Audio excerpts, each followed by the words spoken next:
आपणकर भक्तिमय जीवन रे समस्या हो, पारिवारिक समस्या हो, सामाजिक समस्या हो, शारीरिक समस्या हो, मानसिक समस्या हो, जे कोनसी समस्या हो ना कहीं जने जदि उत्तम भाव में साधुसंग करे ताहले ता जीवन समस्या सब चली। दुई जन बंधु थांती, जने वैष्णव आ जने बिजनेसमैन।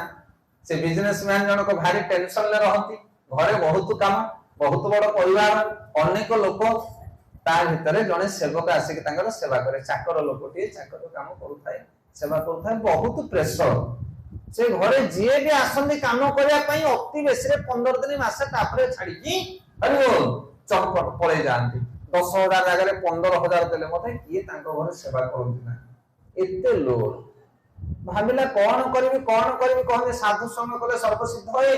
गोटे बाबाजी सांग अछि मोर तब जीवा टे पचारिया, बाबाजी पाखु जाई के पहुंचले कहले होयो कोन सूत्र मंत्र जानिते कि कुह आइ गोटे हेले चाकरी आम घरे के रहना, मासे 15 दिन भीतर सब छुट्टी, डबल दरमा दियो, 3 डबल दरमा दियो ना, कोन पे पड़ुछन दियो ना, बहुत कष्ट होछ, बहुत काम आम घरे। सेतो बाबाजी तांको गोटे उपाय देले। कोन उपाय देले ध्यान देकी सुनो। कहले गोटे काम करिवो, केते हजार दउ ना 10,000 टका दउ ना 10,000 का 7,000 कर दियो ना होई 10,000 जे रहउनी 7 रे केमिति रहउ ना। सुनो कथाटा जे कंप्लीट तम अधर काई होतु जो कहले 7,000 दरमा दउ आउ 3,000 टका देसी घियो किनि गाणी ना, सेटा कोन करबी ना, ताकू भोजन देला बेले से देसी घियो टिके पकेकी सबरे दउथबो। हरि बोलो। 1 नंबर चाउल आनिमो, 1 नंबर चाउल आनिमो, नंबर 1 चाउल सेतरे देसी घियो टिके मारी की ताकू दबना का को ना, जे तुमर सेवा करियो आसीबो 7,000 दरमा दबो, किने 1 नंबर देसी घियो छुंको मारी की ताकू अन्नटा दबो खाए ना। कोन बना करी की देखो तमे। बाबाजी बुद्धि बतै देले। तापर आ गोटे लोक खोजा खोजी के आनिले, केते टंगा दबो ना 7,000 ना, हो चेष्टा करिबा।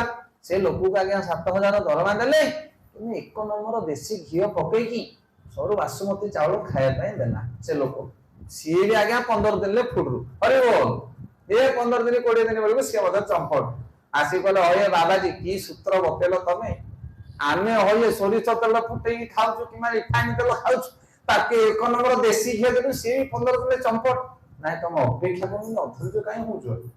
एई भली भाबरे कष्टे मष्टे से माने आ 10-15 दिन मासे अतिबाहित कले। तापरे से लोक पूणी आसी के पहुंची को लोक देसी घियो वाला जासी पहुंचले।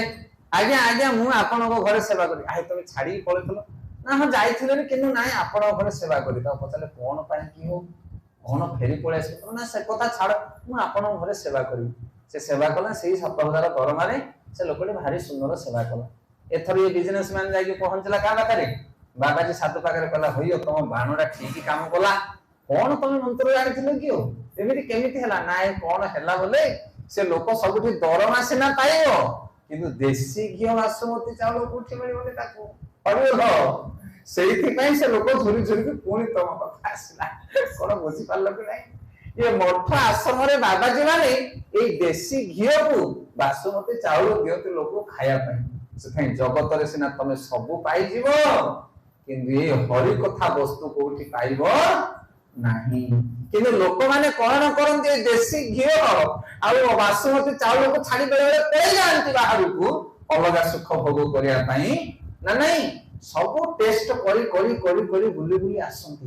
एबे न हले केबे जे साधु संग करिछि, हरि कथा सुनिछि, वैष्णव संगति करिछि, बड़ बयस अछि बोले टिके टाणी हि के हम पळौचे, किंतु एमिति दिन आसीबो बुली बुली कि तमे पूर्ण से देसी घियो बासमती चावल कथा आसीबो। हरि बोल। से थाई होछि साधु संगर प्रभाव। जे थरे कृष्ण भावना रे प्रवेश करिछि, कृष्ण को चिंता करिछि, कृष्ण कथा सुनिछि, ए जगतर कोनसी स्वाद आउ ता मन को विमोहित करि परिबो नाही। आज्ञा सब टेस्टलेस लागिबो।